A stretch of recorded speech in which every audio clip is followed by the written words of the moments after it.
someone that I think probably needs no introduction, but this is standard protocol, so we're going to do it. Diana Skryslo is with us today. She's a lecturer in the Department of Statistics and Actuarial Science and is the current director of the Masters in Actuarial Science program.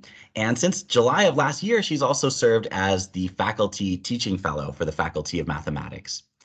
Diana has taught at the University of Waterloo since 2007, and since then, her innovative approaches to teaching have been recognized in many forms. Notably, Diana was awarded the Statistics and Actuarial Science Department Teaching Award in 2016 and the Faculty of Math Distinction in Teaching Award in 2019. Diana has spoken at numerous conferences on teaching practices and exam design. Diana, you are a pillar of the UW teaching community, and we're so happy that you could join us today. So with that, I will pass it on to you.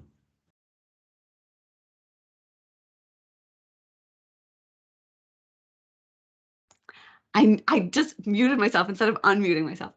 I was going to say thank you so much for that introduction, Zach. I should bring you along with me everywhere. So my hype person. So I'm just going to share some slides here. At some point, I will stop them and just have discussion, but I wanted to share them here.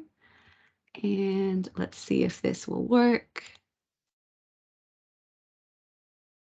And there we go. Okay, can folks see the slides now? Yep. Awesome. That's fabulous. Thank you.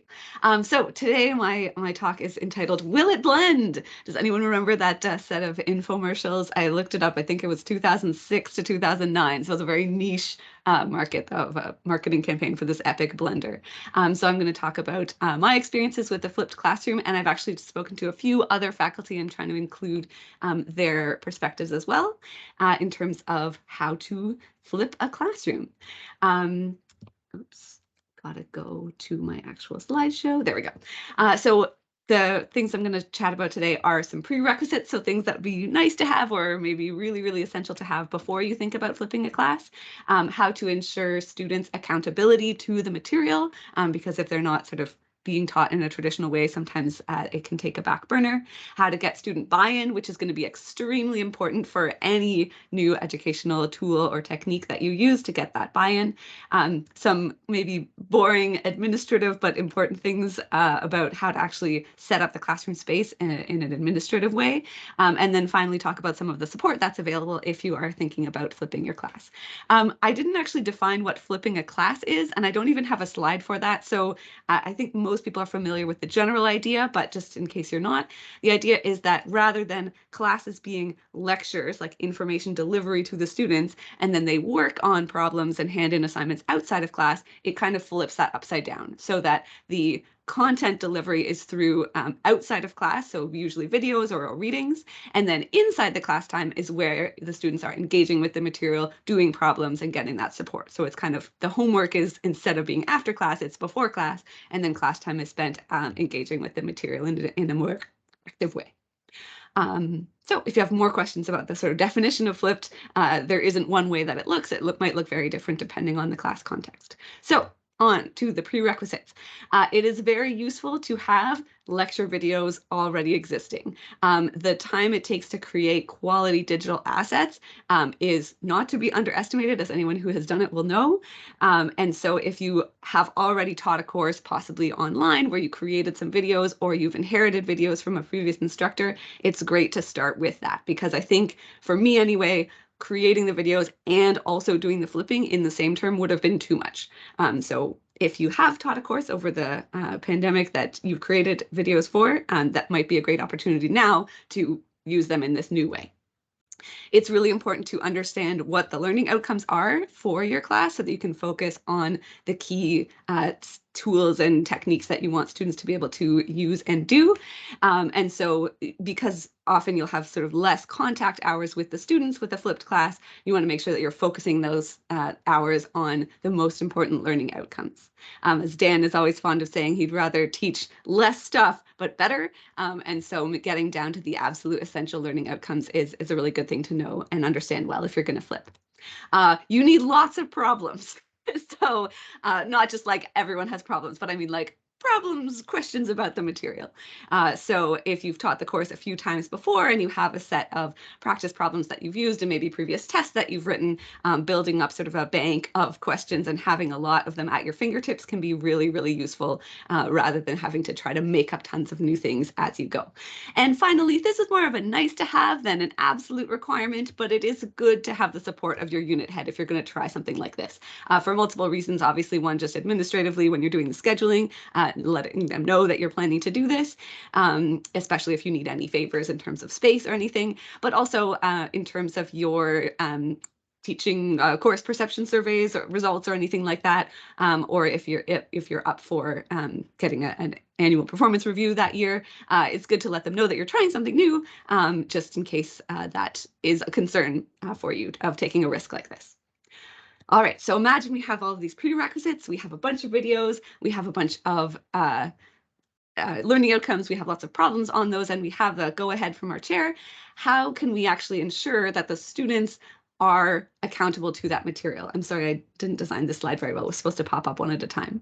So this graphic here is one of my favorites from the CTE website. This idea of the flow of knowledge and tasks in a flipped classroom. And again, it doesn't have to look like this, but it is really important. And I've spoken to several instructors who do flipped classes that there has to be some way to make students accountable to that material. I think someone called it a forcing function or something like that. So having a quiz or a knowledge check on the material in those videos regularly, ideally before each class, is extremely important just to make sure that students aren't falling behind.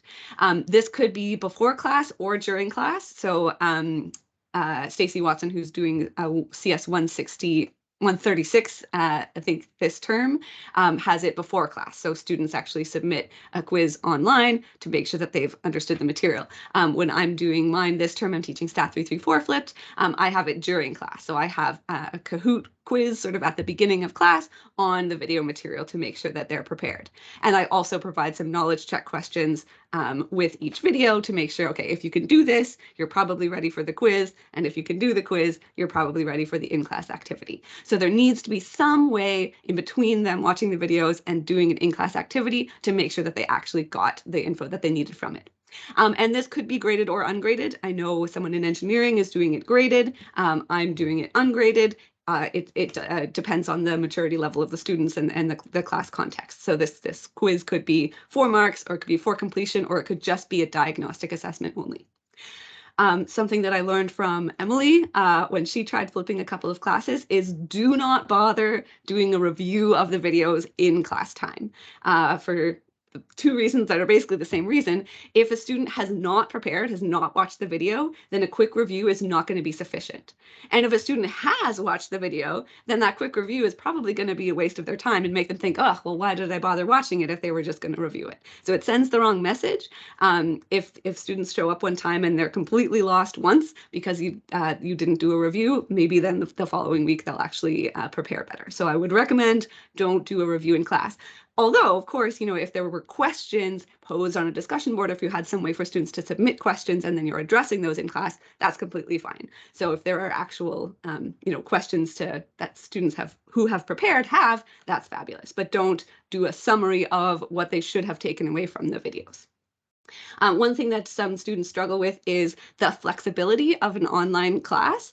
And so I made a suggestion for some of my students. I release 2 videos a week and our synchronous time is on Wednesdays.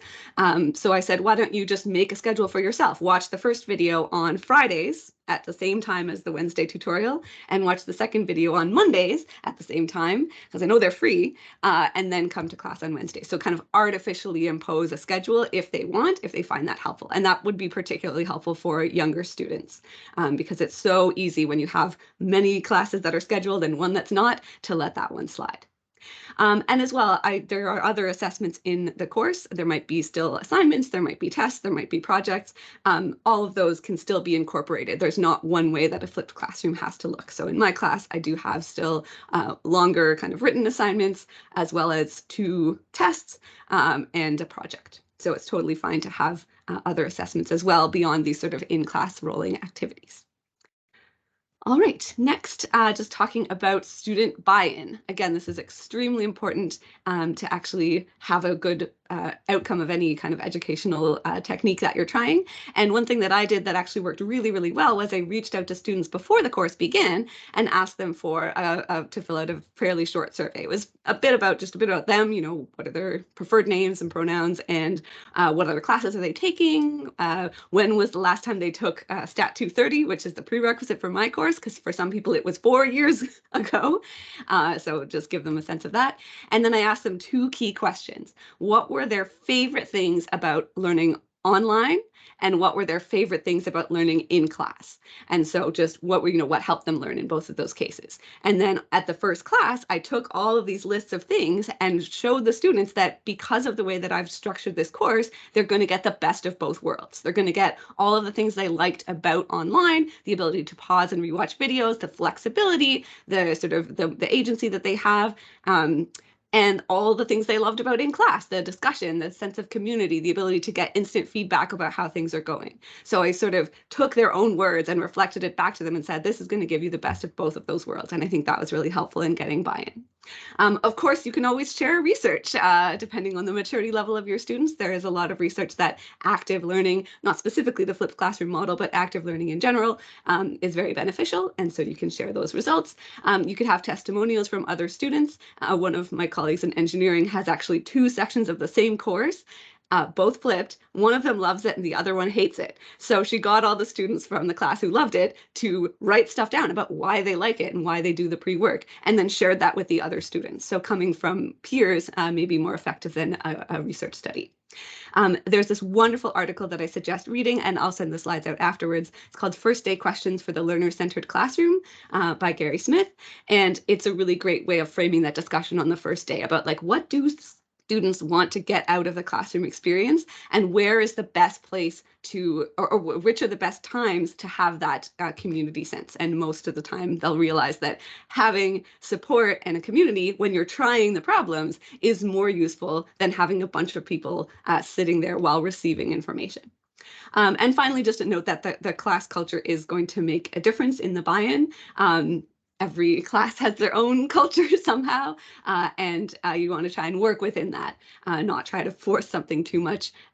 If the class is very subdued, maybe you don't need to get everybody rah-rah about it, but support note that it's research supported. On the other hand, if they're super enthusiastic, you can tap into that as well. So the class culture is going to impact how enthusiastically, let's say, the students buy into this idea. All right. Next, talking about the classroom in both the physical and metaphysical scheduling sense. For the physical space, there are a few designated flexible learning classrooms on campus that have to be booked separately. So this is, again, where the support of your chair and particularly your department scheduling rep comes in. So there's Biology 2 350 and PAS 1241, and there are a few more coming up, I think, that are being renovated or have been recently renovated. These are really nice. They have sort of like small tables that fit together modularly, and everything is on wheels, so you can move things around very easily. And there's also boards on basically every available vertical surface. Unfortunately, these are relatively small. I think one of them is 42 students and one of them is 48. So you can't have a very large class in it, but those spaces do exist if that works for your class context. But other spaces can work too. Basically, any classroom can be made to work with a flipped model. I've done stuff like this in DC 1350 or STC 1012, where the desks and the chairs are fixed. You can still do it, but it works better, of course, if you have at least movable chairs and movable desks, because then you can put tables into groups or at least turn chairs around so that people can face each other. So you can make pretty much any space work, but if a designated flexible learning classroom is right for you, then definitely check that out. In terms of scheduling options, there's a few different ways that you could do it. And the way that I chose for Stat 334 is to have actually a BLND or blended course designation. So there's UW, which is like a campus course. There's Online, which is an online course. And then there's this third magical option called Blund. And that actually means that the course has reduced contact hours on the schedule. So rather than having 2 80-minute classes and a 50-minute tutorial, I have one 80-minute tutorial, and the classes are written as unscheduled. So that's the way that it worked to get it scheduled. the only criticism of that approach is that I had a bunch of students emailing me and saying, hey, I'd like to take the online section of your course. And I'm like, ooh, no, there isn't an online section of the course. It's just that the lectures are delivered online. The tutorials are still part of the course. And yes, you do have to be on campus. So another option that I considered, but I ended up not doing, is to just schedule the class normally. So schedule it for, 2 80 minutes or 3 50-minute periods, but just don't use some of the times. So what my colleague in engineering did that. The class is scheduled for Monday, Wednesday, and she just cancels all the Monday classes. So the time is there, the room is there, it's empty, it's sitting there empty, and the students have it free, but they're not in class on Mondays, they're only in class on Wednesdays. That has some advantages, of course, because it doesn't require any weird scheduling stuff going on, but it takes away one of the benefits of blended learning, which is that it actually does reduce demands on the classroom space. So if you have a huge classroom that's sitting empty, that's not super ideal, but in the short term, until things get sorted out with a better process for blended classes, that might be a great way to do things. And then you could use that Monday time to have office hours, for example, and your students are free. Yet another option, and this is what Stacey's doing in 136, which is to have a normal schedule, but just split the class in half. So half the class comes Mondays and or Tuesdays, and half the class comes Thursdays, something like that. So then the class space is still being used. The students are able to engage with that material actively just once a week.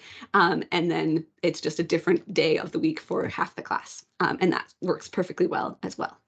So just those are some ideas for how to schedule it. And again, you can make pretty much anything work. My Stat 334 class this term is in DWE 2527, a lovely room in engineering. All the desks are just laid out in rows, and then I go around and spin every other set of chairs around at the beginning of class. Chairs are not attached to the desks, and there's a carpet on the floor, so we don't have that ugly scraping sound of chairs everywhere. So it can work with any space. Finally, I'm flying through this. I just wanted to share some of the support that's available in terms of helping you develop a class into a flipped model. And I would definitely say start with the CTE website. There is a link there to a page that has lots of information about flipped classrooms. And they actually also have a special workshop, which is designed to take your remote class and turn it into a flipped class. So actually several people in the math faculty have done this workshop and have enacted flipped courses based on it. But the next offering will be December 7th and 12th, and it's in the afternoons on those 2 days with a little bit of pre-work, just like a flipped classroom. You can sign up. It's a free offering. So if you want to sign up for that, please click on that link. Although if there is enough interest from math folks in general, CTE is willing to do a specific math-only version of this workshop. So maybe at the end, when I stop presenting, we'll take a poll of who might be interested. If we can get a critical mass of people, they said they would do one just for math folks, which might be kind of nice. It's also available as a self-paced online course called iBlend, which I adore the name of.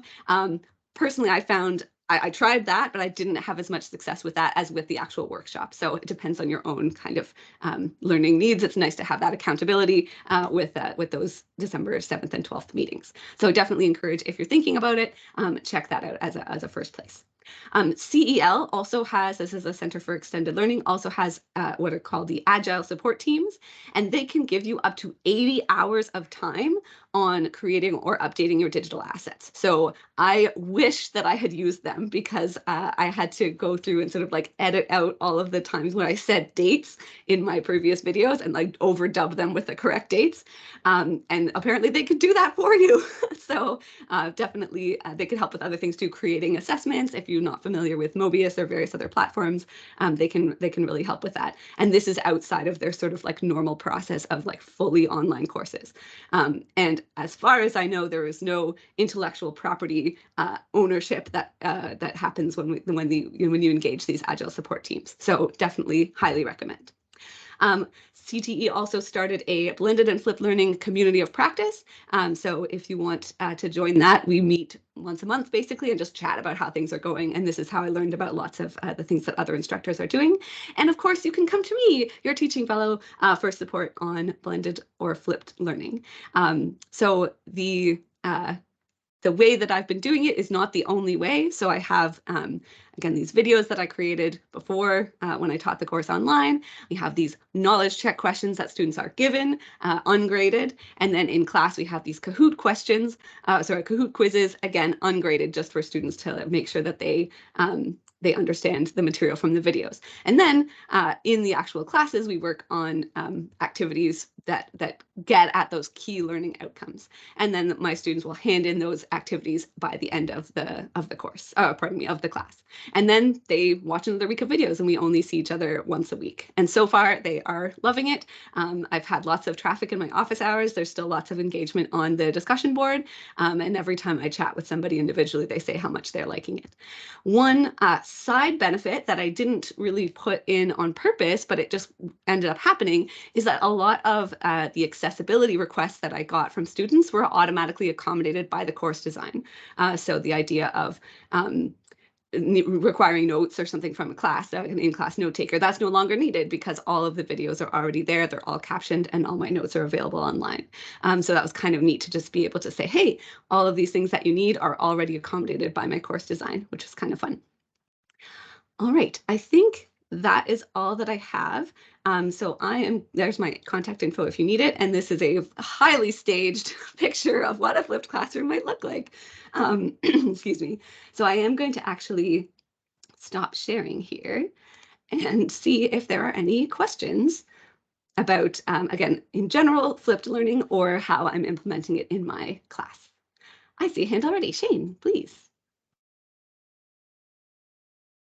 So I'm curious. So I always tell my students that the best way to learn math is by doing math, and to really kind of be clear with them that you're gonna learn some things in lectures, but you're actually gonna learn the math when you actually do your assignments. So when you give them a flipped, how do you help them gauge this idea of like they're not expected to have completely learned the material by watching the video, I assume. Is that correct? I would say, yeah, like they watch the videos and hopefully they maybe still have some questions. Inside my videos, I've actually incorporated little like thought bubble questions. So like I'll draw a little thought bubble and say, think about this, what would this happen if this was negative? Or, how would do you think these assumptions would really hold? So I have those kind of thought bubble questions. I say like, pause the video and try this problem before watching the solution. I have no way of telling whether they've actually done that. But then the knowledge check questions are where hopefully they try them. And I do know that lots of people are trying them because I get lots of questions about them on the discussion board. That's where they kind of will find, oh, okay, I think I do get this, or maybe I don't. So it's kind of a diagnostic of like, how well did you understand the content of this video? And then at the beginning of class, again, I'm using the good old testing effect. Just a quiz that's ungraded, but it's a Kahoot quiz. So there's like a podium at the end. Everyone wants to be at the top. And so getting people to try to do problems as quickly as possible and see, okay, cool, I do get this, or ooh, I don't, and then we explain the solution immediately afterwards. So that's kind of the learning happens, I guess, mostly through trying those problems before and at the beginning of class. And then the activities in class are done in groups, and they're me and the TAs are walking around and sort of giving hints and stuff like that. So instead of, I also do have more traditional assignments, but I think the most learning probably happens when they're doing those in-class activities because they have their peers around them. They can have their notes open, like the notes from the videos. A lot of people just have them open on the screen, and they're taking those ideas from the videos and applying them to a problem in class. I think probably the learning happens continuously, but with a higher density on those in-class activities. You can tell I'm doing continuous random variables right now. And do the students do they kind of get that, or do they feel the sort of expectation that they have to come to these classes already have that the class is almost like a test? Do you understand what I'm asking? They were the very first class. Or I guess it was the second one, because the first one we just did a Kahoot on never have I ever clean academic version, and one of the quiz questions was, how do you spell Diana's last name? So it was mostly just for fun, just to get used to it. But the second one, people were a little bit worried. They were like, oh, does how we do on this quiz count towards our grade? And I was like, no, the quiz is for you. It's diagnostic. And so I wish that I had been more clear about that before the very first class. But after that one, everyone chilled out a little bit. And then everyone, sometimes when people come in a tiny bit late, they're like, oh no, but nobody minds that. It's a pretty low stakes way to be wrong about something. But there is still that drive to be like, oh, like I want to get this right. Like people are really trying it, even if it's not worth anything. So I in hindsight, I wish I had made that a bit more clear the first time, that those in-class activities and those knowledge check questions are to enhance their learning, and it's like diagnostic assessment type thing. But yeah, thanks for the question. It's a good one. I see another hand. It is Anton, please.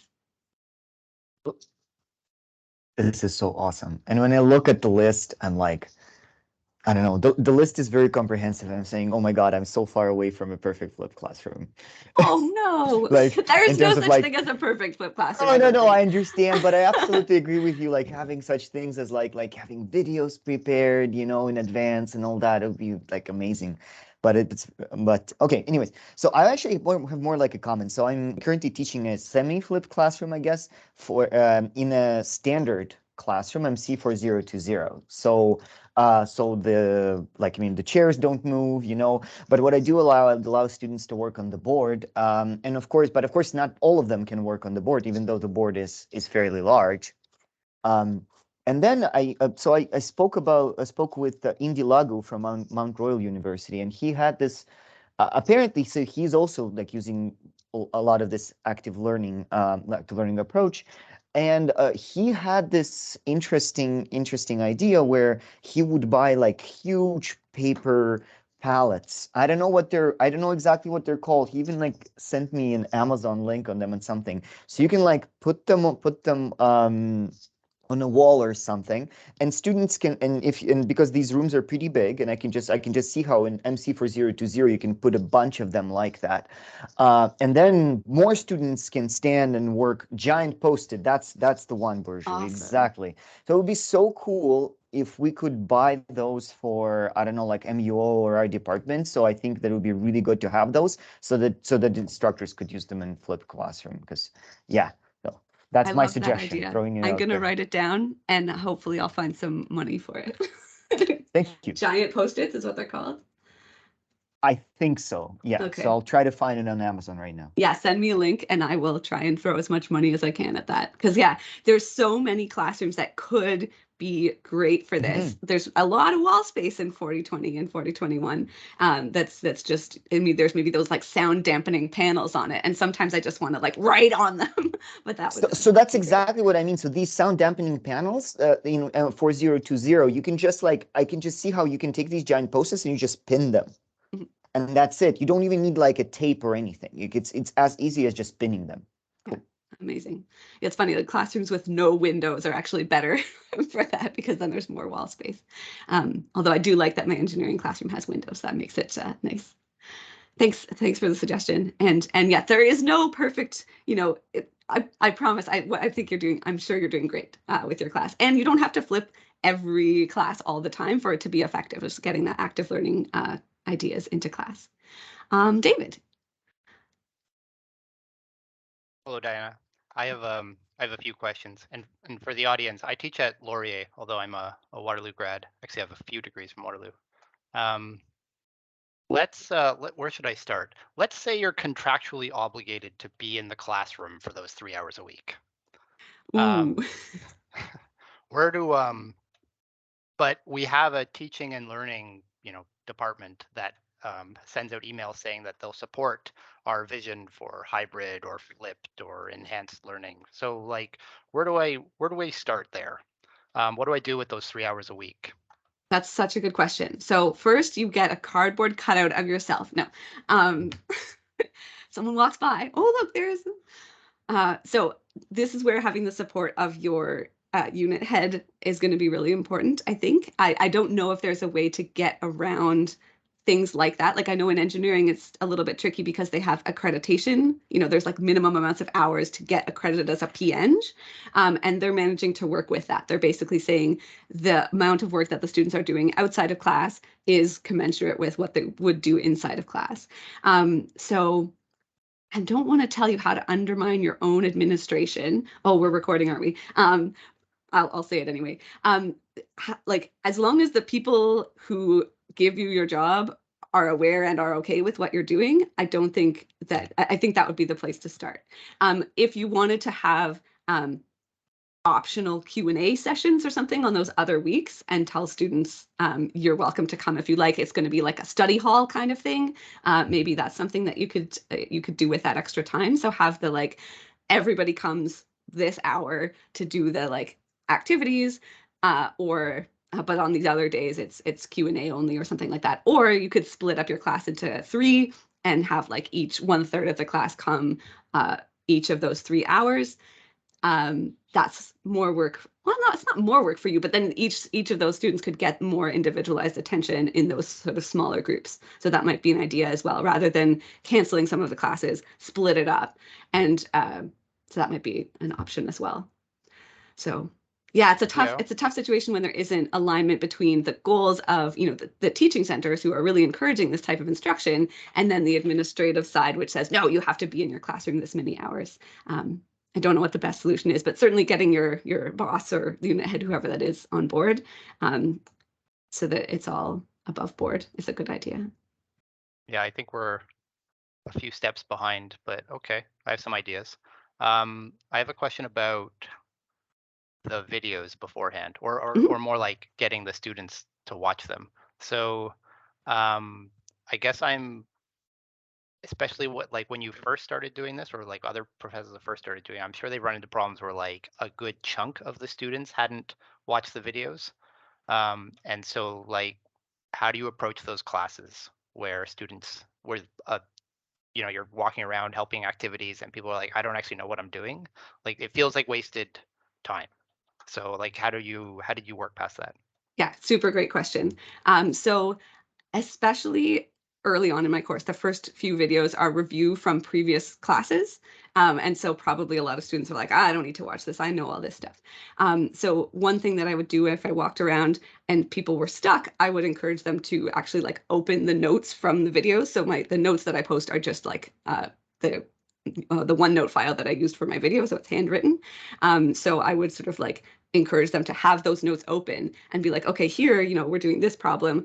Can you look at what we did in lecture or like in the lecture video and see if there's an example that's similar? So like deliberately sort of draw their attention back to those videos, because, you know, once or twice, one thing I had in my video was like a little chart of the different types of random variables and when you might use them. And so they were working on an example of that in class and they're like, I don't know which variable to use. And I was like, okay, well, like look in week 2, video 1, there's a chart. And they're like, oh, that's really useful. I'm like, yeah, you should watch the video. You can hear me explain the chart better. And so just kind of pointing people back to it. The other thing that I've done, I forgot to mention this, in my assignments, I have a link to a specific time in a video for each question. So it's like, here's a question. If you're having trouble getting started on it, watch, you know, minute 5, second 13, whatever, in this video, and that will give you a similar example. So just like constantly pointing people back to them. And the same thing if people ask questions on the discussion board, they're like, oh, I don't understand this. Like you can sort of point them to it. So as much as possible, so like drawing people back to them, that seems to work. And again, the knowledge check questions and the beginning of the class Kahoots, there's nothing bad happens if they don't get them right. But it feels kind of embarrassing to be sitting in class getting every question wrong on a Kahoot. Like it's not like the bottom scores are not made public. The mark doesn't count for anything, but it feels bad. And people generally like to feel like they know what they're doing. And so after the first week, I think people realized, okay, maybe like this is worth watching. Suggesting that schedule made a difference as well. Just my videos are about 15 minutes each. So there's 2 of those a week. And so just like take 15 minutes or maybe watch it, you know, twice if you need to on Fridays and Mondays. And that's sort of like suggesting that schedule definitely made a difference for me. So hopefully some of those ideas might help. Yeah, I think they will. I'll let Peter go next, but I think I'm going to have another question or 2. Sure. Pete, what's your question? Yeah, just following up on the time. I tried flipping 136, or I did flip 136. This was about 8 years ago or something like that. And part of my experiment was to see, could I reduce the contact hours, thinking about, you know, efficiency and all these types of things. And I couldn't. I used the entire 3 hours. So I'm surprised that you're able to do this. in half the time, especially if you're doing like a Kahoot or a quiz at the beginning, there may only be an hour a week of actual sort of in-class activities. And I'm thinking if you're teaching a lot of stuff, you know, subspaces, an hour a week, that's not enough. I myself, I'm not sure I could actually get it done. So you're able to actually pull this off in that little amount of contact time? Yeah, the only reason I tried it is because I knew that it had worked well when I did it online. So I taught the same course online in fall 2020, and we weren't allowed to have contact hours, right? Like we weren't allowed. And so what I did have though, and actually even before the pandemic, I had my like classes, but then my tutorial, my 50 minutes, that would be an activity to work on. So I sort of repurposed those activities to be now the only things that I do. And it's actually weird for me because I feel like I have more time with them now because I used to only have 50 minutes to do these activities and now I have 80. So it's kind of like I start off with, you know, like a few announcements and then we do the Kahoot and then we do like, are there any questions about the Kahoot or about the knowledge check questions or about the videos? And then I still have a whole hour now to do the activity instead of only 50 minutes. So it's weird for me. I'm finding this is actually like more time with them than I had during the pandemic. And just the part that's not the contact hours is replaced, I guess, by those videos and like, you know, people asking questions on Piazza. So I did actually strongly think about maybe I should just keep all my contact hours and then just have like every class is like make twice as many activities and just and I think I could have done that, but there's a danger when you have that is that you end up with like a course and a half. Like that's one of the things that CTE actually warns about in this remote to flipped workshop is beware of making your students actually end up doing more than one course worth of work. And I think there would be a huge temptation to do that because I could think of 12 more activities that I would love to run, but then they're not only watching those videos outside of class and preparing for those classes and doing those classes and then also doing, you know, assignments and studying for tests and stuff. You want to make sure that you're not giving them a course and a half. And so for me, this was what I landed on was just like, there are literally no lectures. There's only this activity, which is got interaction, both like them to ask me questions, me to sort of test them in a quick way, and then also them to work with each other on these problems. So yeah, I'm finding it's working. So do you find then that students treat it like an online class that has an optional in-person tutorial? My attendance has been very good so far. For the tutorial, possibly because I emailed them all before the term started and said, you are expected to attend every week. Like this is not an online course. And then I had a few people drop the course when they realized, no, this is not, you can't get away with just not showing up. But in terms of accessibility, it's also, I don't think it's great, especially during a pandemic, to force people to come to class every week. So if they miss one of these tutorials, the lowest 2 are dropped, so you can miss without any penalty. But also, if you miss it and you want to, I'll email you the file and you can try and do it on your own. It's just not as much fun to do it on your own and hand it in by email and get full credit. So that was what I had to do during the pandemic because we weren't allowed to have mandatory synchronous components. So I had an optional synchronous time where people could work on these activities, but then anyone who couldn't make that could submit it within 24 hours. And then I had about 2/3 of them attending the synchronous times and 1/3 submitting online on their own. Now I have probably 90% attendance and only a few missing each time. And usually it's because they're sick or they have a co-op interview or something. And then I just email them all afterwards and say, hey, do you want to submit it to me by the end of the day? I'll give you credit for it. If not, your lowest 2 get dropped. And so far I've had, you know, again, like a small handful of students miss each one. I think once I had only 2 people missing, which was pretty exciting. Never had everyone there all at the same time. Maybe it'll happen on the midterm. We'll see. Good, thanks. You're very welcome. I saw Emily next. You were my flipped classroom mentor. That was so long ago. It's kind of funny in hindsight that like I did something years ago and it wasn't a big deal. Now it's kind of a big deal, but I did it in such a small scale and I haven't really gone back to it. I haven't had any opportunity to go back to it in such a full scale like you have, which I think is so cool. So this question is a little bit philosophical. And it's related to, I see some stuff going on in the chat that I was already kind of thinking about as well, in that we do have to be really careful to not increase student workload. And I think doing 3 hours of contact a week plus the online stuff is more than the interchanging of what's learning and what's or like what's lecture and then what's practice and learning. Because I think as much as the activities and the working together, like they're still going to have to spend time on their own doing problems by themselves to really solidify and all that.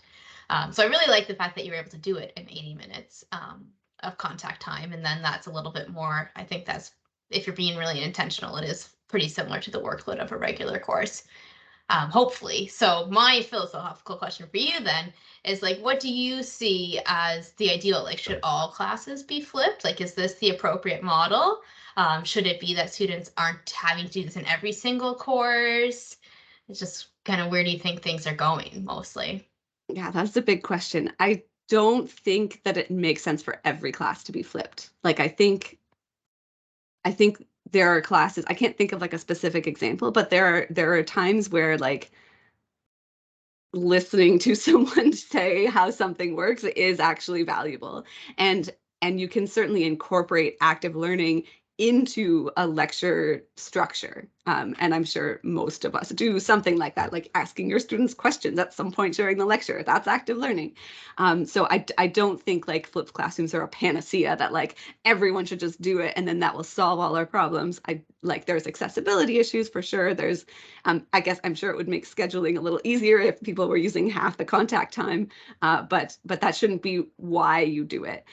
It's more like if you can think of hands-on activities that will make the material come alive, and you have the ability to create videos or external resources or sort of digital assets that will do an adequate job of preparing students for those activities, then it can make a lot of sense.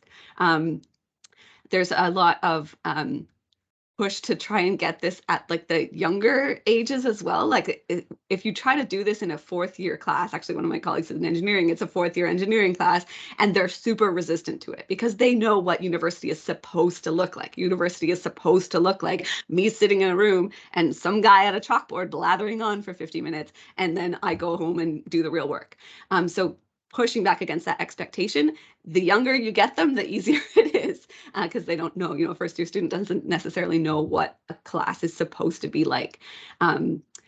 So I don't think it's perfect for every class, but I think it can be really, really valuable. And if it's something that you want to try, definitely let us know. I'll maybe at the end I'll take a poll and see if we can get enough. We have a spy from CTE here actually on the call. I can see here in the list. So if we get a huge number of people interested, we can maybe do that with a math specific one. And again, there isn't just one way that flipped classrooms look. That was a really neat aspect of the CTE's remote to flipped workshop, that they gave several examples of other courses that had been flipped in like 4 different faculties, and all of them were slightly different, whether, how students were held accountable to the material and how they were assessed. Those can vary widely, and what makes the most sense for your course material and your students' maturity level, and whether they're majors or whether this is a required course or an elective course or whether it's service teaching. There's just so many different ways it can look. But yes, I really do enjoy the flipped model, and I'm going to try and do it whenever I can, but I don't think it's for every course for every person. Right. So I think what you're saying is it's kind of better, but we don't want to make any blanket statements. No, I'm just kidding. Thanks. It works well for me and for my instructional style and for the courses that I happen to have been assigned. So I'm probably going to keep doing it, but I don't think that it's like, it's not a panacea. Yeah. Thank you. You're welcome. David again. I have at least 2 more questions. Excellent. Hopefully they're useful for everyone else. One thing I think you dropped in was the length of your videos. You said they were like 15 minutes and then that you only did 2 a week. Yeah, that was actually something really surprising. And I have Brian Forrest, if he's on the call, to thank for that, pointing out that it is usually a lot faster to get information across in a video than in a physical classroom. And I wasn't sure like how much faster, but I was shocked at how much faster it was. So the way that I made my videos was I took the notes that I had from a student in one of my classes one term. He took really, really good notes, and at the end of the term I got a photocopy of it. So I took those notes and slightly redid them, but basically wrote out literally every single thing, every example, every definition, every proof, whatever, that I had done in an 80-minute class, and it fit into a 15 to 20 minute video. I was shocked. And like, so just, you don't have to erase the boards. You don't have to like, you know, I didn't make a lot of jokes. I made a couple, but mostly it was just giving the material. And I did add in those thought bubble questions again, because I feel like it would be so easy to just speed through it and not really take in any of it. So I tried to like deliberately interrupt the flow of the video and say like, pause this video now and see if you can figure out what distribution we're going to use, or try this example and then watch and see if you got it right.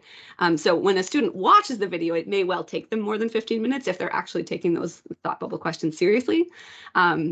At the end, actually, of the term that I taught this online, I did another survey of the students and asked them how useful they found those videos and the thought bubble questions, and a huge percentage said they really liked those. So, and I think it was 100% said they found it helpful that I had included the link to the video times on the assignments. They were big fans of that, because it's sort of telling you kind of where to look for those hints. But yeah, I was really surprised, and I would have been concerned if Brian Forrest hadn't told me, don't worry, you can get a lot more into a video than you can into a class. So yeah, it works out, again, like between 15 and 20 minutes usually are those videos. And that's not a, you know, you can sit and watch a 15-minute video hopefully without losing too much attention. Yeah, it's a little humbling to hear that we can squish 3 hours of class time into half an hour. Yeah, it feels like, what am I doing? Why am I wasting my time up here? But again, like the value doesn't come from the listening in the lecture. The value comes in the lecture of like doing the stuff. And again, like as Shane said earlier, that like you don't necessarily do the learning while you're listening. You do it when you're applying. So yeah. I'm not. Yeah, I'll get to, I have another question, but I'm going to stick something in here. I'm not that surprised, maybe by the scale of it, but I did breaks during the online lectures, and then I tried out breaks during classroom. So like 15 minutes of teaching and then a 5-minute break right in the middle of class, and repeating that. And I found I was able to still cover all the material. Nice. So I'm not surprised that you can compress it, just the amount of compression. Okay. I've done some active learning exercises, and I did surveys of the students and asked them across sections, and I asked them, like, you know, some of you did this in active, some of you did this in Chalk and Talk, and I got a lot of positive feedback about Chalk and Talk. Like a lot of students like you to stand there and very slowly, deliberately show them how to go through something step by step, and give them the opportunity to like ask questions like right there. So I'm like, I guess you lose some of that with the videos. You have your thought bubbles that kind of interrupt it. And do you pepper it with like common questions you've seen in the past? Like you explain something and then, or like how else do you find that you can answer those like questions that you expect from students after you've taught a class a few times? That's a super good question. I think if I were going back, I would do a bit more of that in my videos. Like I do some, I think just naturally it comes to me, like as I'm doing an example, I say like, oh yeah, watch out here. You know, a lot of people forget that these two variables are not independent, so we can't do this, but we have to do that. But it's more, I guess, didactic and less Socratic. I'm not really like asking them a ton of things to think about, which I do in the classroom experience. What's interesting is that you brought this up that I find as well. If you ask students how well they think they have learned something and what they prefer, almost, you know, a huge percentage will prefer being told stuff. That their perception of their own learning is higher when they're told stuff. But then when you actually test them and their knowledge, they don't learn as much when they're listening.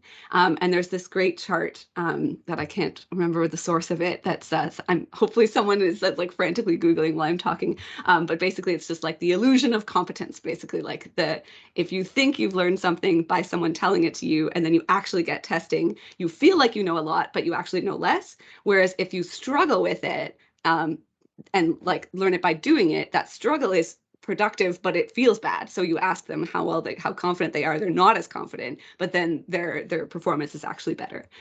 So I do occasionally, I have actually used that chart in class. I didn't do it this term, but just when I'm sort of motivating why there's active learning involved.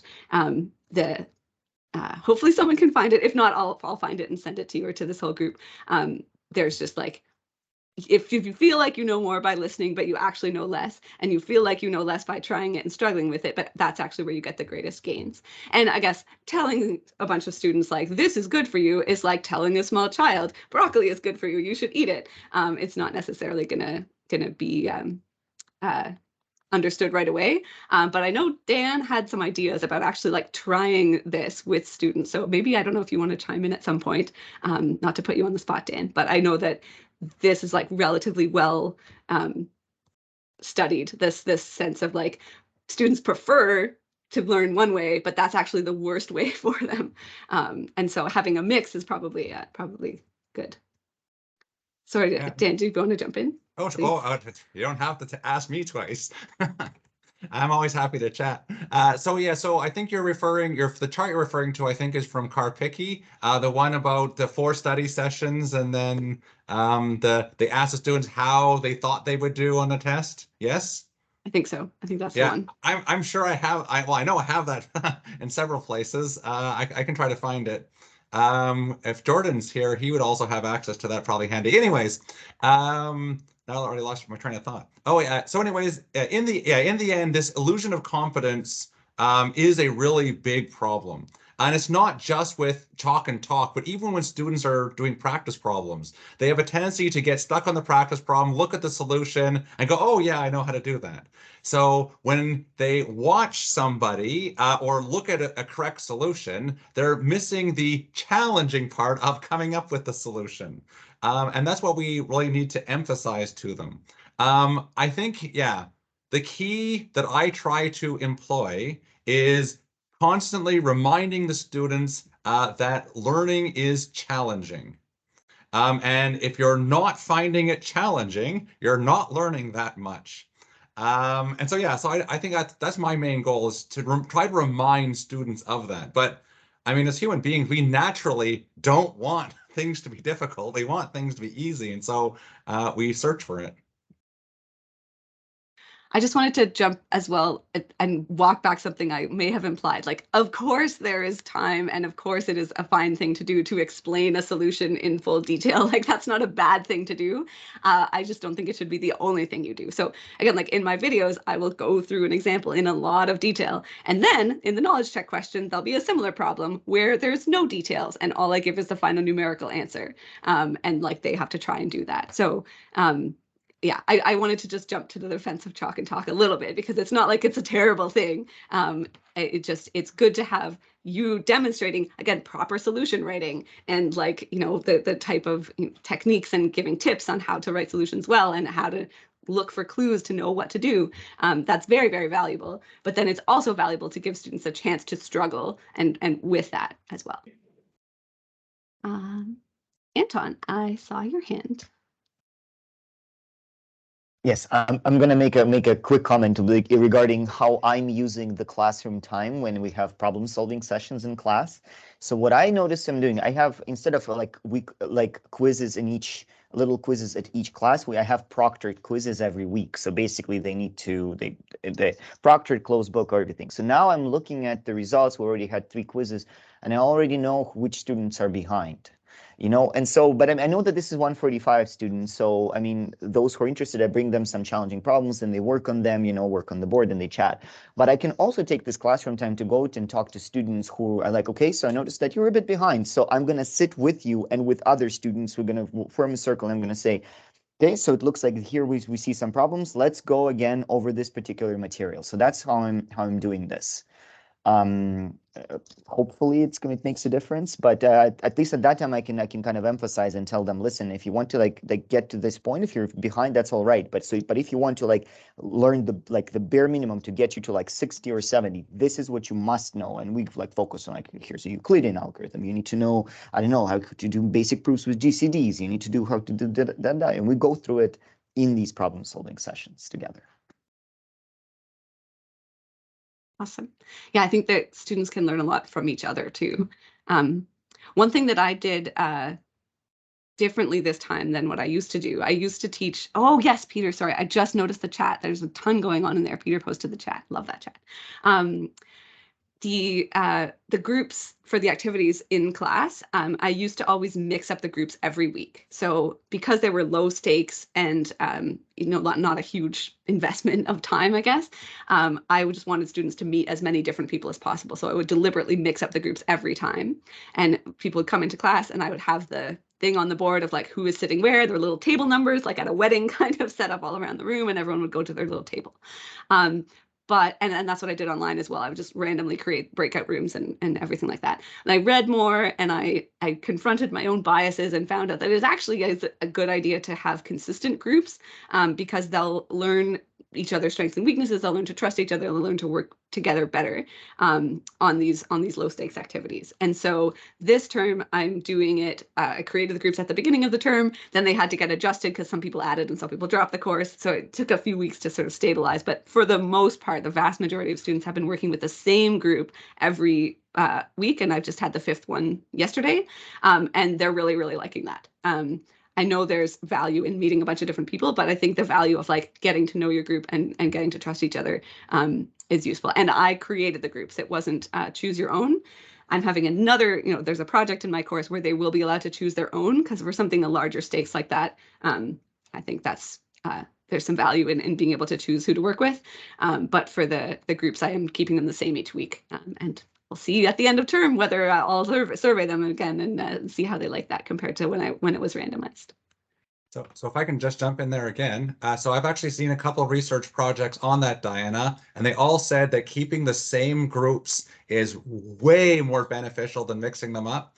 I would be very curious about when the students do get to randomly choose whatever they want, how many actually keep their same group members. I will be really excited to see that. Yeah. I think you'll get a lot of that. A lot of people that they're like, do their project in their tutorial group. Yeah, that'll make me happy if they ended up gelling and wanting to work together. Yeah, we are, I think, getting close to the end of time and people have to run away. So